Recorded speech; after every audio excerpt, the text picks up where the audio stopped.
Hello. Well, hey, story time. And this is a retelling of a story of something that happened to me when I was, oh God, I guess about 12 or 13 years old. And I'll never forget this. And my friend was with me, who's the same age. And he didn't forget it either, because actually I caught up with him just a few years ago on Facebook. He moved out of state, and I'll get into that. But yeah, he remembered this. He said, "How could you ever forget it?" Something like that. He said, "Are you kidding me?" He was pretty shaken up by it. This is a kind of a bizarre story. I believe God was there when this happened. I believe God was involved in this. I believed that then, and I still believe it. So I'll tell you what happened. Really, it's a fairly simple, straightforward, uncommon story, but there's something to be learned from this. I'm not entirely positive what, but I have a few ideas. So the year is 1970.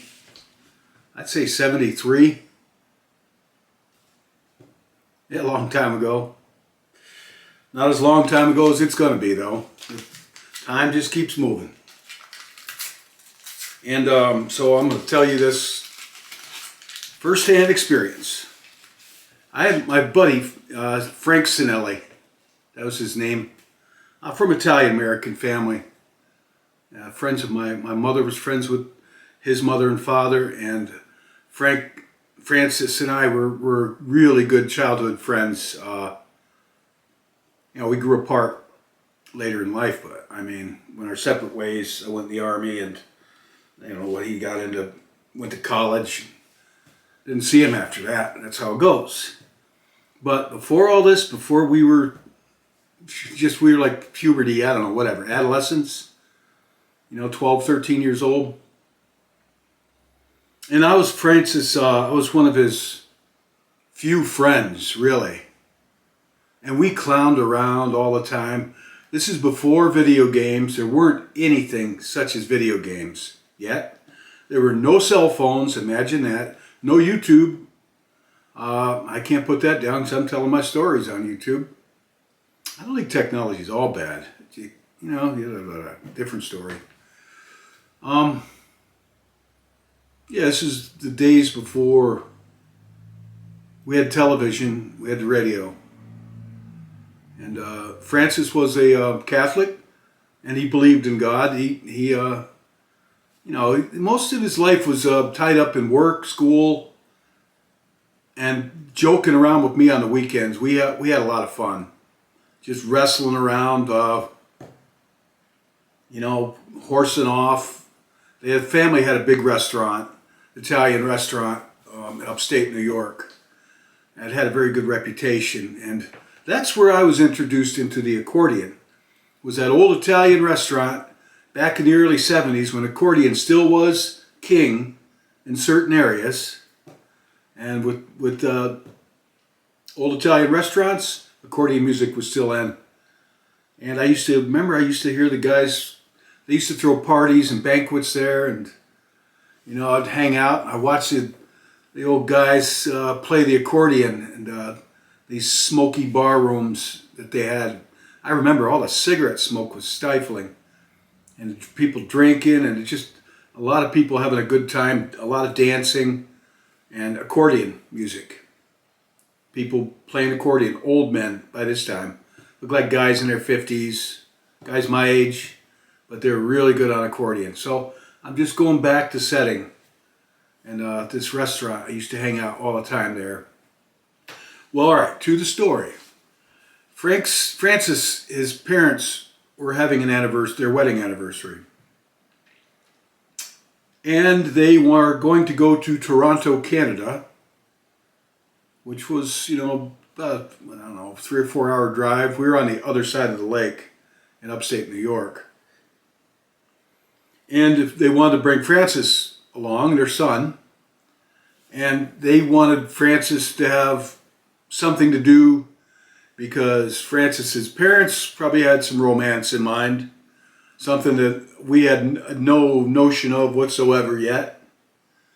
But they brought me along to kind of keep him company. So it was his mom, his dad, who must have been probably in their maybe 40-ish at this point. Old people to us, but yeah, they're like 40. I'd say 40. Frank Sr. and I forgot his mother's name. God, that's too bad. I liked her. I liked his family, all of them.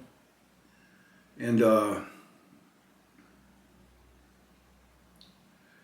so we went to Toronto, Canada in the early 70s. And we stayed at a Hilton hotel, I recall that. And I'd never stayed in anything like that. Looked like it was about 10 floors. You know, it had like 8 or 9, 10 floors to it. And we were up like on the 6th or 7th, something like that. And his parents put Frank and I in a room by ourselves with, 2 beds. And they were down the hallway somewhere in their own room. I didn't even see them. After the day one, we only stayed there one day and overnight. And this is in the middle of Toronto. And it was summertime. And I recall Frank Sr., his father, we were going out, Francis and I were going to go out and explore the town, the city, Toronto, and see what there was to do. And back then, it wasn't so crime wasn't like it was today. You wouldn't think twice of letting your kids take off like that back then. It wasn't dangerous like it is. So I remember he said to me, Frank Sr. said, "Here you go, Timmy." He had like this Italian New York City accent. "Here you go, Timmy." He gave me a $100 bill. I'd never had one of those yet in my life. I'm like, wow. He says, "Go have a good time, both of you guys." And that's the last I saw him till the next day. So Francis and I took off hiking. We went through Chinatown, and that's where this story starts. I say Chinatown because there was a lot of Asians. And I tried to get some AI images of it, and I'll pop them up here and there. They're kind of close, but I distinctly recall what it looked like because this is where the story starts, really. So we're walking down the sidewalk, and there was a road, just city sidewalk with a road, with traffic and sidewalks on either side of the road in a city. And the sidewalks were crowded. I mean, there was a lot of people out. It was midday. It was like Saturday around noon. I know this because we went to the Saturday matinee to see this James Bond movie, Live and Let Die, which just came out, which we really liked a lot with Roger Moore. We really loved the James Bond stuff, he and I. And I still do, kind of, the old stuff. And this is where it gets strange, all right? I know I led into this and I built into it, but I'm taking a journey back there in my mind. And Francis is walking on my side here, and we're going this way, walking down the sidewalk, and there's all kinds of people on this sidewalk. It's fairly busy, fairly crowded with a lot of people, mainly Asians. So I call it Chinatown. It plays into this.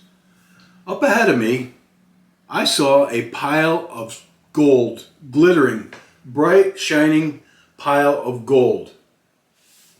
And everybody was just walking around it. Nobody saw it. I saw it.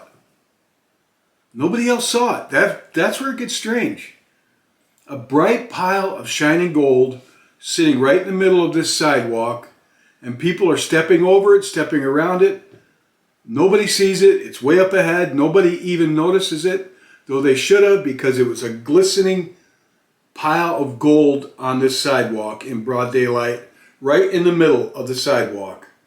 Not hidden at all. And I'm like, wow. And I kept walking up to it, and I got up to it, and nobody picked it up. Nobody noticed. Nobody. And when I got up to it, Francis saw it too at that point. And I said, "That's mine, man." I said, "I saw it first," and he agreed. And I stooped down, snatched it up, looked at it real quick, put it in my pocket. I had a jacket on and walked off with it real quick before someone said, "Hey, give me that," you know. But nobody said a thing. I got up to the street corner and I took it out of my pocket and I looked at it. And it was a golden chain, really heavy chain. I got to get something. Hold on a second. All right, this is just a chain with a lock, all right? But I'm going to tell you, the chain was about this big. And it was gold. It was solid. It was heavy. You know, it was really heavy. And it was longer. I'd say if I put it around my neck, it would have been, you know, right about here. It was longer than this, but the links they were about this big, seriously. And it was the medallion. It had a medallion about as big as a large egg, oval. And a big gold medallion, oval shaped, with a jade green stone, which I knew to be jade. I assumed it was jade, was set in, inlaid into this gold backing that was hanging on the gold chain. And in the center of this gold, this jade oval stone, was a golden figure of a deity, which I figured was Hindu or something. It wasn't Christian, but I know what it was, probably Hindu or Buddhist, I don't know. But I'll tell you what it looked like. And it was gold, and you've seen them, a figure with their legs crossed sitting, and it had like I think it had 4 arms going up like this, sitting cross-legged, golden, and it was inlaid into this jade stone. And I tipped it over, I looked at the back of the, what the stone was set in, that it was encased in. There was no writing, there was no numbers, no made in China, no numbers, no dates, there's absolutely nothing. This thing was handmade, you know, and I thought, wow, and it was heavy. And I'm going to tell you something, I wasn't a dumb kid. I was a bookworm. All the time, I read every book I could get my hands on. So I kind of knew that this was worth a lot, either as an antiquity or just for the gold. Because gold I knew to be heavy like lead. And I knew lead was heavy, and it was a soft, really heavy. It was gold, solid gold. The chain was gold. The backing of the medallion was gold, and the figure inlaid in the center of this jade stone was gold as well. So I thought, wow, my lucky day, you know, and put it in my pocket. And my friend Francis and I, at this point, I remember I'm standing on a street corner at this point, and across the street is a matinee, a movie theater. And that was our objective. Watch some James Bond, and I'm just telling you what I remember. I put it in my pocket. We went across the street. It was Saturday noonday, and we sat in there and we watched Live and Let Die 3 times, just laughing, joking like kids do or did, eating popcorn, soda pop, you know.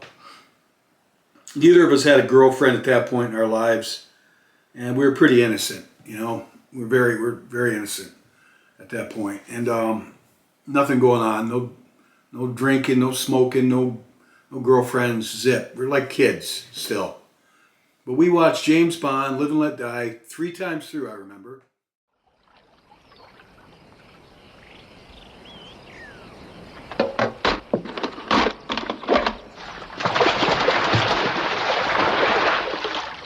This is the part I like best.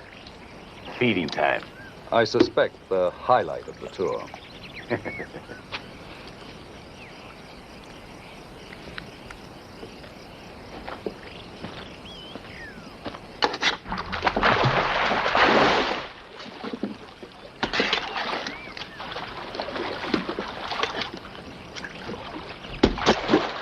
Some of these babies live to be 200 years old.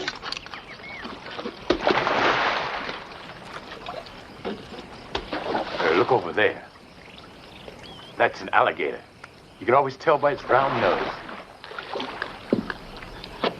Ah, there's old Albert. And he's a croc.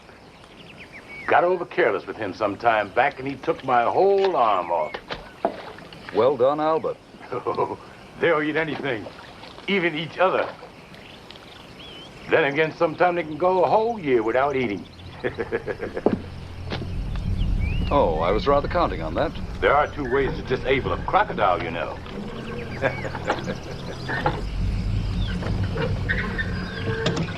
I don't suppose you care to share that information with me? Well, one way is to take a pencil and jam it in the depression hole behind his eye. And the other? Oh, the other's twice as simple. You just put your hand in his mouth and pull his teeth out.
And then, because back then you could do that, you could just sit in the movie theater and they didn't tell you had to leave. You could just sit there all day and watch the same movie over and over again. Well, after the third time, we went back to our hotel room. And I remember the hotel, it was really glitzy. To me, it was. I've never been anything like that yet in my life. And I remember it. And,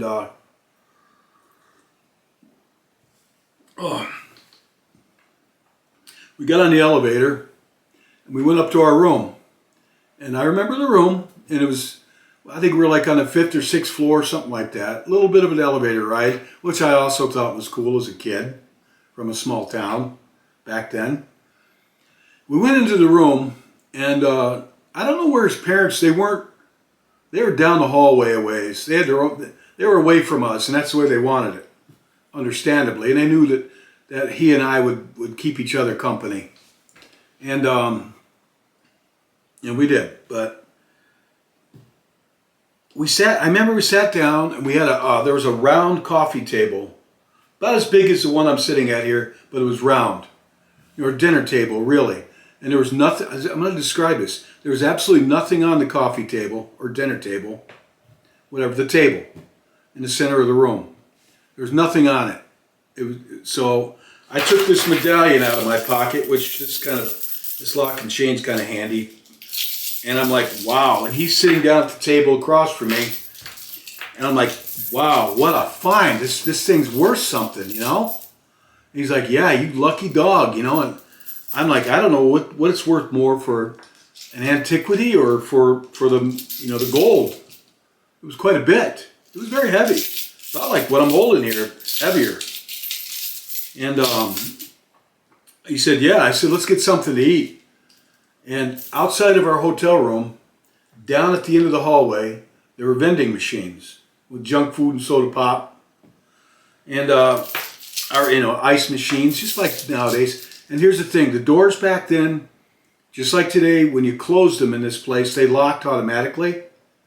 So you had to have a key to get in and out, you know, and the doors automatically locked. So I put this thing in the middle of the table. And we both got up together, and we went out our door and down the hallway, and the door shut with a clack and locked. We got our junk food down the hallway in plain sight of our hotel room door. So nobody got in there, or we would have known it, even if they had the key. Nobody.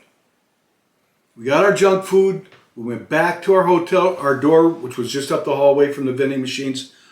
Unlocked the door, went in, and where I had placed that pile of gold and jade on the table now was just a pile of salt or sand. A pile about that big of salt or sand, and it was sprayed out. It's kind of like, imagine taking like a big ice cube and putting it on a hard surface and hitting it with a hammer the way it would spray out. You know, but it was sprayed out and in a circular around. It was just a pile, like white sand or salt, I don't know which. It went in the, and my friend Francis freaked out. I freaked out. I'm like, you know, I don't know what, I just freaked out. And by this point in my life, I was used to paranormal stuff happening now and then. I believed in God. I knew I'd seen his angels. I knew God. I knew something about this stuff. I automatically thought it was God. My friend Francis, I remember he went, whoa. He kind of lost his mind. He was scared. And I remember he walked away from the table and he went up against the wall. He's just like trying to get his composure. He was freaking out. He was scared. And I went out to our balcony, which was right there, and I stood out there and I said, thank you, Lord. I gave thanks to God. Because I figured that there was something about that God did not want me to have that. And he destroyed it. That God sent it, I figured God sent an angel and destroyed it. Turned it into a pillar of salt. I'm not making this up at all. And I went, you know, and my friend Francis was still freaking out. And I told him, I knew he was a Catholic. We mostly kidded around a lot, but I knew he was sincere about his faith as I was. Even though I was Methodist at the time, but, you know, I didn't really care. I still don't care if you're Catholic or Protestant. I don't, it's whatever you like, you know. And I told him, hey, I said, this was God. God sent an angel and destroyed this thing.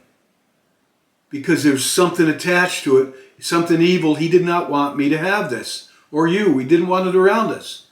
So he destroyed it. And my friend agreed. He calmed down and he agreed. I said, this was from God. I said, this is a good thing, what happened. And that's pretty much the story. I cleaned it up and I put it in a waste can. And I mean, there weren't any cell phones. I couldn't get a picture of it. But even if somehow somebody had come in there and stolen it, why would they put a pillar of salt or white sand? They would have just taken it and left. Right? And they couldn't have. We would have seen them in the hallway. There's no natural explanation to this. And I can tell you, it was not a Christian religious deity. It was the one with the four arms, I believe, gold, sitting cross-legged. And, you know, God didn't want that around me. I know, I felt strongly then, and I still do. So I tracked Francis down. I hadn't talked to him in decades. I talked to him about 10 years ago, I'd say. I found him on Facebook. And he'd moved out of state. I'm not going to say where. And one of the first things I asked him, we caught up with each other's lives. His parents had passed on, one recently. And different things and what had gone on in his life. And he'd done all right for himself, you know. And me, I just plugged along in the army and blah, blah, blah, blah. And I asked him, I said, do you remember that event and what I just told you, what happened in that hotel room with that? And he said, man, he says, are you kidding me? He said, how do you forget something like that? And I told him what I just told you, and yeah, that's how he remembered it. Exactly.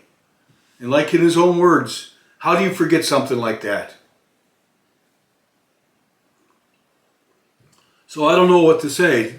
Did it have some kind of negative, I don't know. My guess is as good as yours, but I'm inclined to think the Lord God sent an angel and destroyed it. You know, the first mystery is, how come nobody else saw it? On that crowded sidewalk, a glistening pile of gold. On that crowded, busy sidewalk in midday. Nobody saw it, but I did. And my friend saw it. Seemed that he didn't see it at first. But when we got up to it, he saw it. When I reached down and picked it up, he saw it. And so, I don't know. I'll never forget that. I don't think I'll ever know the answer to that until the day I go before the Lord. I leave this world. And that's where the answer is. But I've thought about it over and over through the years. I can't come up with an explanation, a natural one. Nobody could have. We were only out of the room for maybe 3 minutes. You know, just down, and our door was right in sight. It was a straight hallway. And even if somehow somebody had stolen it, why the pillar of salt? I say pillar because it wasn't just like a pile. It was kind of up, kind of like pointed. You know, it came up to a point. The pile did. It was all the same uniform granules of white sand or salt. I don't know which. About as big as table salt granules or sand. Nothing else in it, just that, all white. But it came up to a point, and it was splayed out, like splayed. Like something had hit it or something, and it splayed out, like little splays, you know. I don't even know how you could do that. Even if you did decide to take it and then pile some salt there for some reason. How you could make it, the salt go like that, the way it was splayed out. Like, again, like if you took a big ice cube and smacked it with a hammer and it would... So there's definitely something supernatural about that, and I give God credit. I gave God credit to it then. I thank God then. I thank God now for it. And things like this, and I told my friend about it, and he calmed down and he said, yeah, I think you're right. And he believed that, and he completely saw it, that it was an act of God. And back then, you know, kids read. Now, I read a book. I was always in the library, and I bought books. I had all the books I can get, to include the Holy Bible. I read over and over. And you know, kids that play video games today a lot, I'm sure I would have been into video games big time if they had them. Thank God they didn't, for me. A waste of time, though. But, you know, I don't fault anybody, because I probably would have been doing. I think kids that are big into games today, video games, I think that if they didn't have the video games, they'd be reading a lot of books. And they'd be learning things and doing things, learning things through experience in life that they're wasting sitting in front of these games, and they'd have their nose in a book. They'd be hungry for knowledge. And so was I then. So, all right, that's the story. I don't know, the gold medallion that vanished. You got any ideas? I talked to online, you know, I met some woman, not romantically, years ago online, like 20 years ago, in a chat room. She claimed to be a Hindu, some kind of priestess, which I doubt. But I don't believe them. She said something about that I had something, that I was powerful or something like that. But no, discard that. I don't believe that. I believe that God sent an angel to destroy it. So, and maybe for my friend Francis, maybe not for me. We had a weird thing happen the next day. Was it the same day or after the next day? It wasn't paranormal though. I'm just going to leave that. I was just out in the city, and I got an eye full of like organized crime, like a mob kind of thing. But all right, that's all. Let me know if you have any ideas what you think. Thank you. Good day.